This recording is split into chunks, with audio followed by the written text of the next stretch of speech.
Sanders and Lenore Sellers and their ability to run? What are the keys to stopping a shifty quarterback and then having to deal with a losing running back and being able to take turns running the ball? I mean, it just all comes down to gap assignment, everybody doing their job and tackling. It's going to be a big deal this week, like it is every week. This is, SEC football. So we're ready for this challenge. So, Corey, with Dr. Sanders, just how would you describe his running style?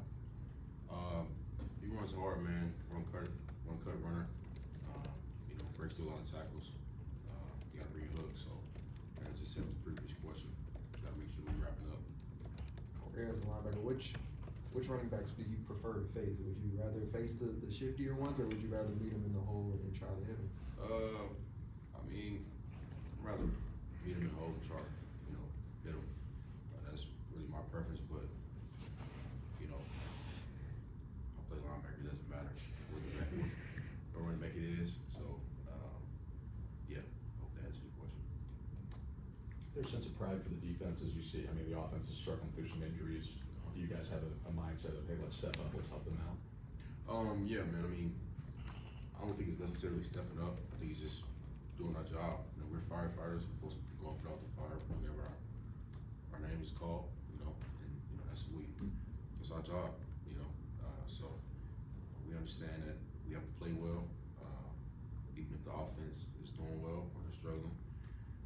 And the offense understand they have to play well. If we're struggling, we're doing well. So just do our job, and we did a very good job with that last week. And we're looking forward to staying another week of practice and doing it this Saturday. After the game on Saturday, Zion Young was telling us that he was trying to work on his leadership voice on defense. What have you seen from that so far? Yeah, man, Z's a great motivator, great fire starter. Because we all have those days when we come in and we just don't really, the juice just isn't there, for whatever reason it may be. And Zion is consistent in coming in and getting that juice starting back up and just getting you reminded of why you're doing what you're doing. So I think he's a guy that didn't know he was going to be had this kind of impact that he's had, but he's definitely been growing into a big leader for the team. Corey, what kind of view did you have for when the ball came out there, and when did you sort of realize that Zion was taking that one back? I mean, it took a while to pick it up, didn't it? Yeah, no, we work on that drill a lot, pretty much every day. We're working on it today, so every Tuesday we work on it. It's the Bolton drill, so we go over the bags and school up the ball. And, it was textbook.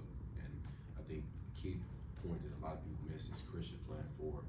Number 5, Will playing forward, and got to keep blocking for Zion, finish the score off, and end up scoring. So. Corey, can you talk a little bit about Chris McClellan, what he's done for kind of the defensive line coming in his first year here, and how he's been really a staple figure for them?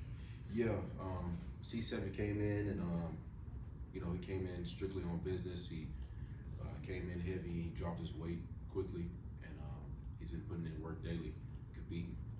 All those guys have been competing. Sterling, Marquise, Will, Christian, the whole D-line, but specifically C7. He's came in and just put in work, man, and it shows up on Saturdays. So I love playing behind those guys, man, to keep me clean and allow me to play fast over the top. So. Corey, Coach was very quick to compliment you and Tristan's efforts on Saturday. He said you were all over the place. What was working really well that allowed you to have the kind of games that you did? Yeah, man, I think it's just us, getting better each week. And it's our first year playing together, so building that chemistry up. Chuck had a really good game as well. The whole linebacker core did, and that just tips off to our coach, Coach DJ. He's on us all the time, and he was just.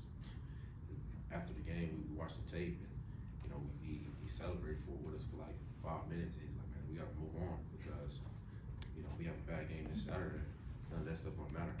So that's the thing about college football, man. You guys just move on to the next week, and our coach, Coach DJ, he does a hell of a job, man, at getting us prepared for each week and staying on us and making sure we stay consistent. So tips off to him. And following up on that, how important has been moving on for you guys, whether it's in a game or being 1-0 to the next week? Yeah. How important has forgetting about the past and moving on, but for your guys' success this season? Yeah, man, I think it's very important, you know, especially when we're looking at the outside noise. You know, that's something that you cannot look at, you know, in college football, especially with this 12-team playoff deal that we have now. A lot of different guys come out with different polls, different rankings, you know, none of the stuff we write until the official rankings come out. And so Coach Drink has been doing a great job. And like we had 2 checkpoints, and we went over our 2 checkpoints. They both were at the bye weeks, and that was the time we went over that. And ever since then, we've been going 1-0 every week. And he's been doing a great job of keeping us updated. And because human nature is to look at the outside noise, and he's been doing a really good job at controlling that narrative. You know what I'm saying, for the team, and allowing us to focus on our opponent. At the same time, some of these close wins, is there something galvanizing about that for a team that brings you closer together? Yeah, you know, we're just a team that just never gives up, man. From top to bottom, gritty team, physical, and just refuse to lose mentality.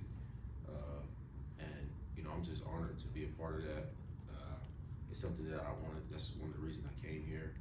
And you know, when I look at it, me just being in it and being in those moments when it's like 3rd and 16, and you know, our backup quarterback throws a dot to Luther, and then throws a fade ball to Theo. You know, that stuff like that, man.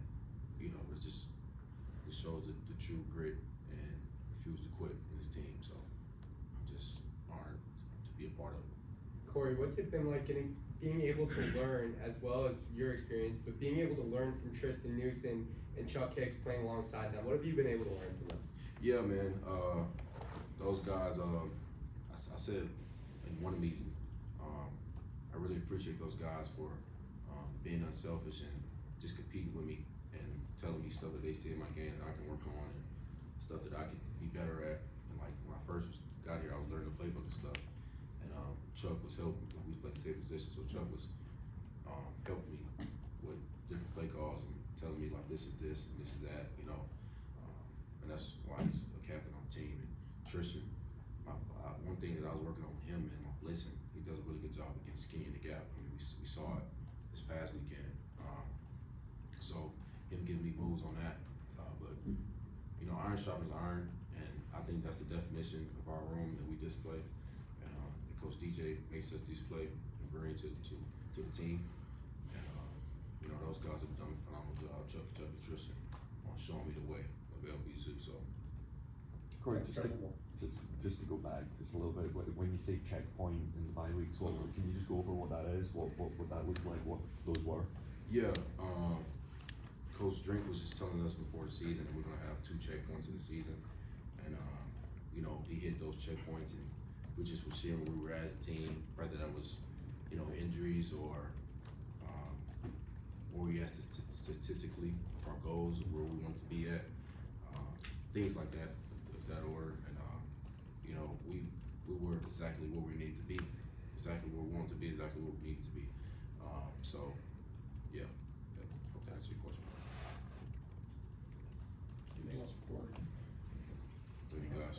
Thank you. Thanks, Corey. You too.